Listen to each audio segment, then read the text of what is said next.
Oleme täna siin Sõle tänaval regionaalhaigla taastusravikeskuses Uhi uutes ruumides. Arusaadavatel põhjustel võib haigus aktiivset joont madaldada, aga miks siiski peaks tegema trenni?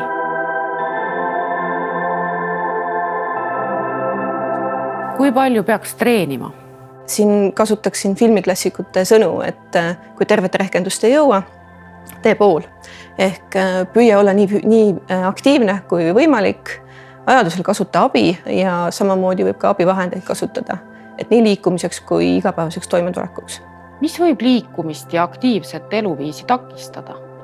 Siin on palju tegureid, mis võivad mõjutada seda, et üks suur põhjus kindlasti on motivatsioonipuudus. Tuleb leida motivatsioon, et miks ma peaksin liikuma enda jaoks selgeks teha. Hästi palju aitab kaasa pereliikmete toetus, koos tegemine, samamoodi hästi efektiivne on juhendatud treenimine, et see on ka, teadusuuringud on tõestanud sellist nüanssi.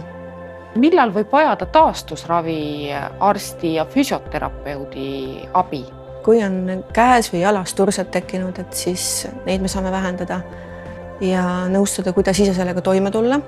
Valu, uriinipidamatus võib tekkida teatud vähivormide puhul. Funktsioonihäired kindlasti, et kui inimesel on tekkinud mingisugune konkreetse tegevusega probleeme, et ei tule toime hästi, et siis saame treenida nii, et me lõpuks saavutame selle mingisuguse funktsionaalsuse selles osas.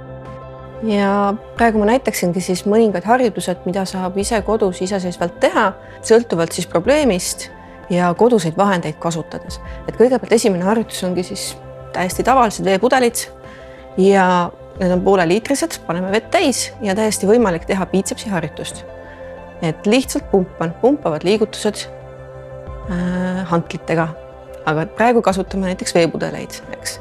Et täiesti saab asendada koduste vahenditega. Korduste arv võiks siis jääda umbes sinna 15 kanti, aga sõltuvalt siis võimekusest.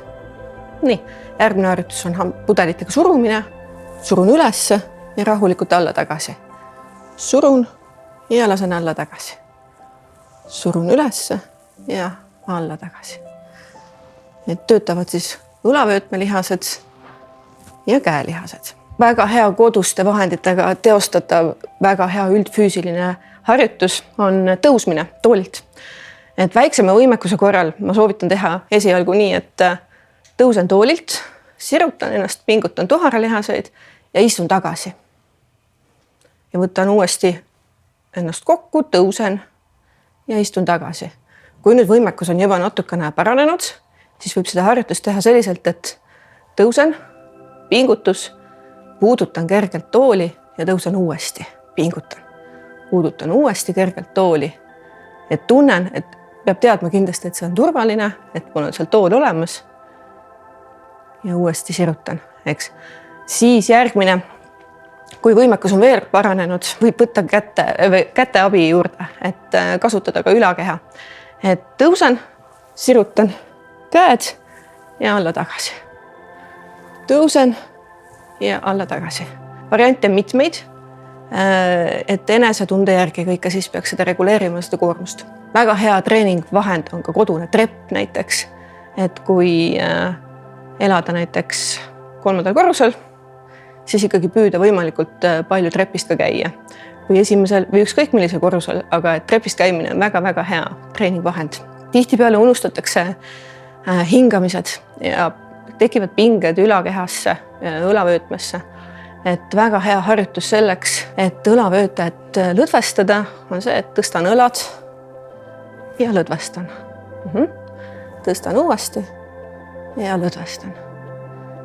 Et üks selline efektiivne õlavöötme lõdvestusharjutus.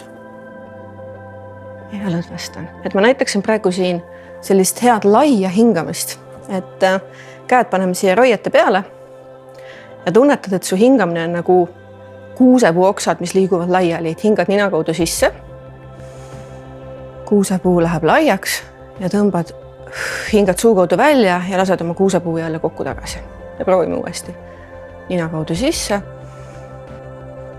ja suu kaudu jälle välja.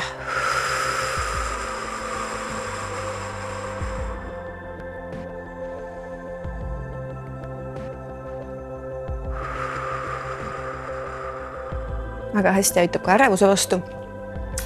ja siis järgmisena, kui nüüd on tekkinud näiteks rinnaoperatsiooni järgselt õlaliigese liikuvusega probleemid, siis selline kodune vahend, harjavars, rehavars, luuavars, mis iganes kodus olemas on, et seda saab kasutada ja teine käsi saab siis aidata näiteks ette kätt tõsta. Et tõstame sirged käed lae suunas ja rahulikult alla tagasi. Vastavalt siis võimekusele võib seda siis teha kas istes või siis seistes. Tõstan sirged käed ja toon alla tagasi. Kui ta alguses ei lähe kaugemale kui õla kõrgusele, see on täitsa okei. Viid nii kõugele kui saab ilma valuta ja hakkad siis järk-järgult tõstma kõrgust. Just. Nii. Siis, kui see õlg ei liigu ka külje suunas väga hästi, siis üks variant on see, et teise käega jällegi aitan külje suunas viia kätt. Et võib-olla, et jällegi võib teha istes nii kaugele kui saab. Kellel võimekus parem, võib teha seistes ja tõstan nii kaugele kui saab. Et abikäsi on siis see teine käsi, mis lükkab siin varre otsas seda kätt nii kaugele kui saab viia.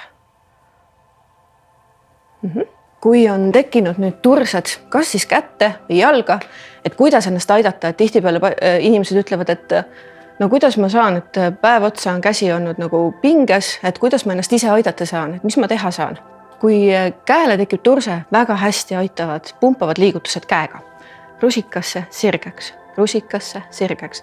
Ja täpselt niimoodi tõstan käe veel kõrgemale, et siis see aitab lümfivoolul veel allapoole tulla. Ja aitab pärandada seda täiesti tavalist lümfivoolu, et see on üks variant. Nii, kui nüüd proovida veel kuidagi ennast aidata, on veel see, et käsi üles tõsta ja silitavad liigutused üle rinnaku teisele poole. Silitav liigutus käe pealt üle rinnaku teisele poole, kindlasti mitte kaenla alla tõmmata. Ja jällegi, et sellist kerget lümfimassaaži moodi silitamist teha.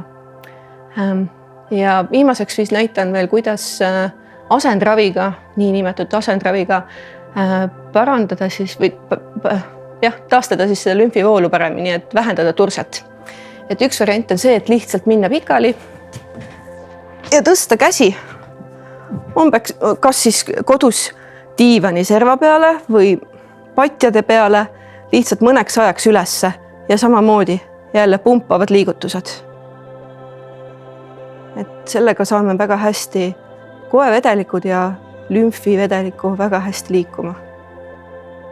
Ja seda võiks hoida siis kuskil niimoodi, kui võimalik pool tundi, kindlasti aitab väga hästi. Nii. Ja kui on jalaturse tekkinud, tõstan jalad jällegi kõrgemale, kas patjade peale, kui on kodus pall olemas või näiteks diivani serva peale. Ja jällegi hoian kõigepealt jalgu mõnda aega üleval, et see turse saaks väheneda ja jällegi võib teha pumpavaid liigutusi pöidadega, et säärelihased aitavad lümfivoolu parandada.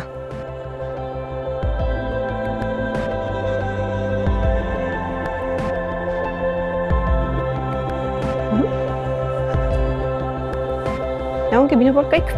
Aitäh!